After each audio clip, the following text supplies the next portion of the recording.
बच्चों, welcome back to dream chemistry classes. देखिए जो अपना चैप्टर है सेकंड, अम्ल क्षार एवं लवण। तो ये इस चैप्टर का लास्ट लेक्चर है। तो इसके अंदर हम बात करेंगे, देखो कुछ रसायन और थे अपने लास्ट क्लासों के अंदर। हमने 3 रसायनों के बारे में हमने बात की थी। फर्स्ट था सोडियम हाइड्रोक्साइड, नंबर सेकंड पे था अपना विरंजक चूर्ण, और नंबर थर्ड पे था धावन सोडा। और आज हम बात करेंगे बेकिंग सोडा, खाने का सोडा या NaHCO3 के बारे में। तो देखो बेकिंग सोडा है, इसको ही हम खाने का सोडा बोलते हैं और इसका सूत्र होता है NaHCO3। तो इसका रासायनिक नाम क्या हो जाता है? Sodium hydrogen carbonate. क्या हो जाता है? सोडियम हाइड्रोजन कार्बोनेट, या इसको हम कह सकते हैं सोडियम बाइकार्बोनेट। अब देखो क्या होता है बेकिंग सोडा। तो बेकिंग सोडा जो है, इसको खाद्य पदार्थों में मिलाकर गर्म करने पर कार्बन डाइऑक्साइड गैस है वो बुलबुलों के रूप में निकलती है। कौन सी गैस निकलती है? कार्बन डाइऑक्साइड गैस निकलती है। इस प्रकार केक जैसे खाद्य पदार्थ हैं वो फूलकर हल्के हो जाते हैं, उनमें छिद्र पड़ जाते हैं। तो देखो ये बहुत इम्पोर्टेंट रसायन बन जाता है अपने लिए कि जैसे ही हम ये बेकिंग सोडा है इसको खाद्य पदार्थों के अंदर डालते हैं और फिर जब ये गर्म होता है तो इससे CO2 gas, carbon dioxide gas निकलती है बुलबुलों के रूप में।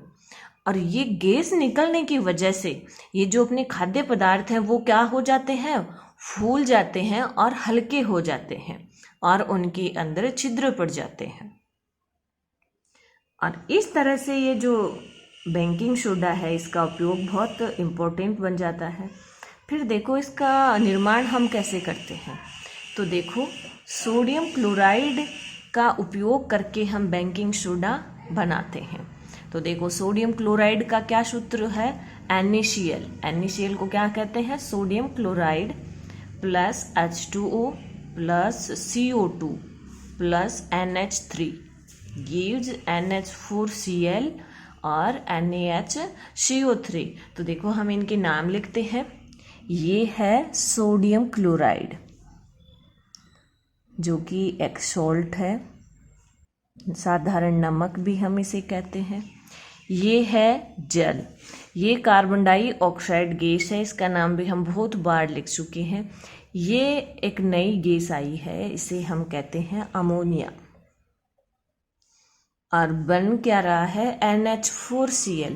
NH4Cl को हम कहते हैं अमोनियम क्लोराइड। Ammonium chloride.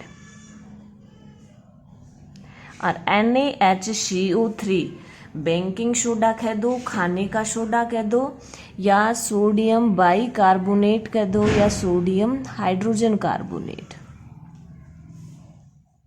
ये सारे इसी के ही नाम हैं। अब देखो क्या होता है, ये तो इसको बनाने की एक अभिक्रिया हो गई। नेक्स्ट हम बात करते हैं कि सोडियम कार्बोनेट के विलयन में CO2 गैस प्रवाहित करके भी इसे बनाया जा सकता है।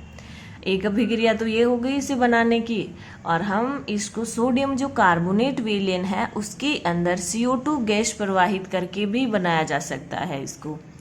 तो सोडियम कार्बोनेट का क्या सूत्र होता है? Na2CO3।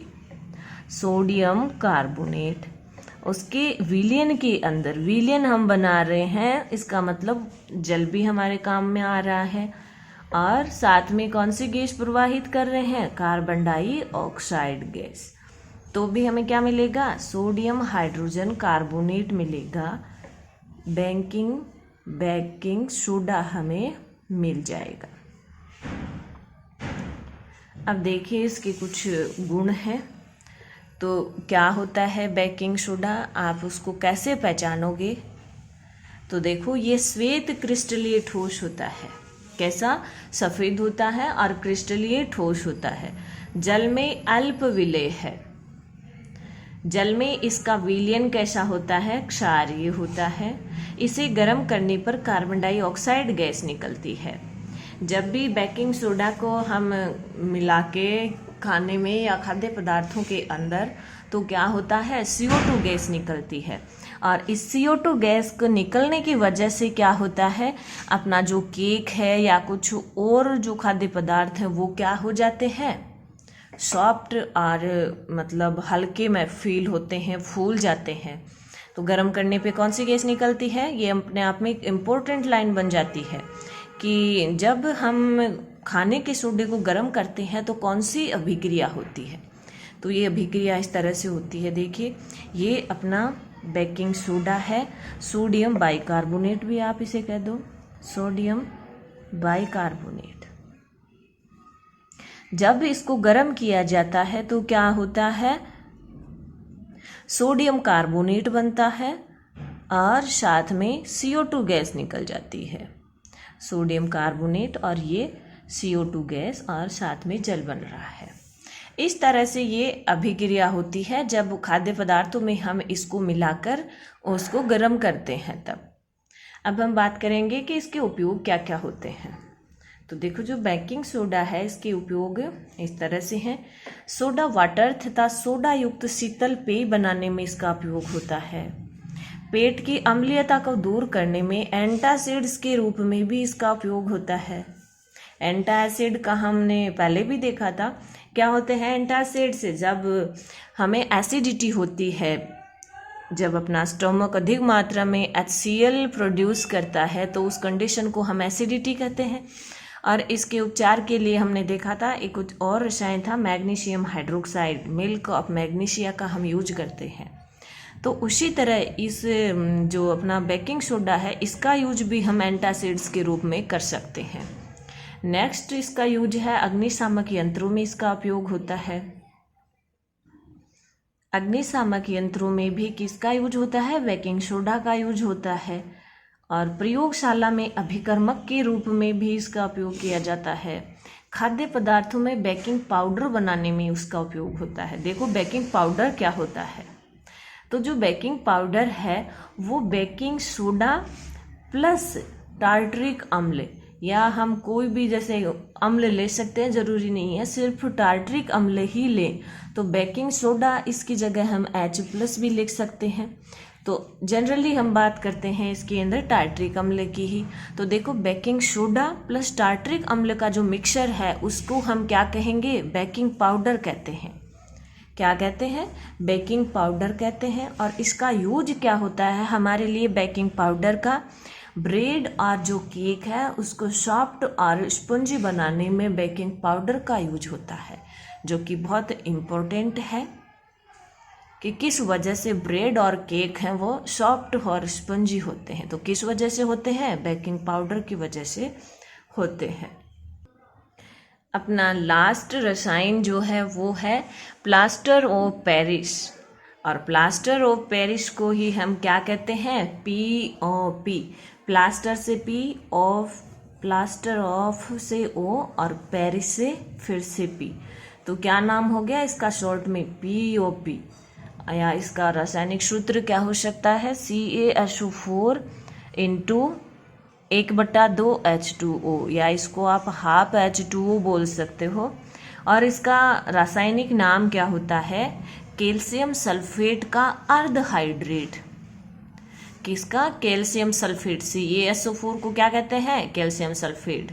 और इसका क्या है, ये अर्ध हाइड्रेट है, या अर्ध हाइड्रेट की जगह है हम हेमी हाइड्रेट भी कह सकते हैं इसको, हेमी हाइड्रेट। अब देखो एक नाम से आ रहा है कि ये प्लास्टर ऑफ पेरिस क्यों बन रहा, नाम इसको हम दे रहे हैं। तो जो फ्रांस की राजधानी है पेरिस, उसके अंदर इसको सबसे पहले बनाया गया था, इसलिए इसका नाम क्या पड़ा है, प्लास्टर ऑफ पेरिस पड़ा है। तो देखो क्या होता है अपना प्लास्टर ऑफ पेरिस। जिप्सम को 393 केल्विन टेम्परेचर या ताप पर गर्म करके POP को बनाया जाता है, प्लास्टर ऑफ पेरिस को बनाया जाता है। किसको गर्म करने पे, जिप्सम को। तो देखो जिप्सम का जो सूत्र होता है वो है CaSO4 इंटू 2H2O। ये किसका सूत्र है, जिप्सम का सूत्र है। जब इसको गर्म किया जाता है तो इससे जल अणुओं का क्या होता है, निष्कासन होता है। इसके अंदर देखिए CaSO4 इंटू 2H2O है। इसके अंदर कितने जल के अणु हो रहे हैं और इन जल अणुओं का क्या हो जाता है, निष्कासन हो जाता है और हमें क्या मिलता है, अपना POP मिल जाता है। ये है POP, प्लास्टर ऑफ पेरिस। और POP की पहचान क्या है? POP एक सफेद चूर्ण है जो जल में मिलाने पर पुनः जिप्सम बनाकर कठोर पदार्थ प्रदान करता है। क्या है POP? POP सफेद चूर्ण है और इसके अंदर जब हम जल मिलाते हैं तो फिर से क्या बन जाता है, अपना जिप्सम बन जाता है। तो देखो ये जो POP है इसको हम फिर से जिप्सम के रूप में कैसे बनाते हैं। तो जैसे ही POP के अंदर ये क्या है, POP है, इसका रासायनिक सूत्र है CaSO4 इंटू हाफ H2O। इसके अंदर हम जल मिलाते हैं तो फिर से ये क्या बन जाता है, कठोर पदार्थ बन जाता है। और ये कठोर पदार्थ क्या है, अपना जिप्सम है। क्या है, जिप्सम है। अब हम बात करेंगे इसके यूज की। तो देखो प्लास्टर ऑफ पेरिस का मेडिकल के क्षेत्र में बहुत यूज है। तो इसका उपयोग डॉक्टर टूटी हुई हड्डियों को जोड़ने में प्लास्टर के रूप में करते हैं। जो भी किसी का हड्डी को फ्रैक्चर होती है हाथ और पैर की, तो उसके अंदर किसका यूज करते हैं, जो प्लास्टर बनाते हैं वो प्लास्टर किसका बना हुआ होता है, इसी POP का बना हुआ होता है। नेक्स्ट इसका उपयोग होता है कि उपकरणों को वायुरुद्ध करने में भी इसका उपयोग होता है। भवन निर्माण में भी इसका उपयोग होता है। अपन जनरल भाषा में पुट्टी जिसको बोलते हैं वो क्या है, ये POP ही है, सफ़ेद सीमेंट। और दंत चिकित्सा में भी इसका उपयोग किया जाता है। मूर्तियाँ आदि सजावटी सामान बनाने में किया जाता है, क्योंकि ये सफ़ेद और चिकना पदार्थ होता है।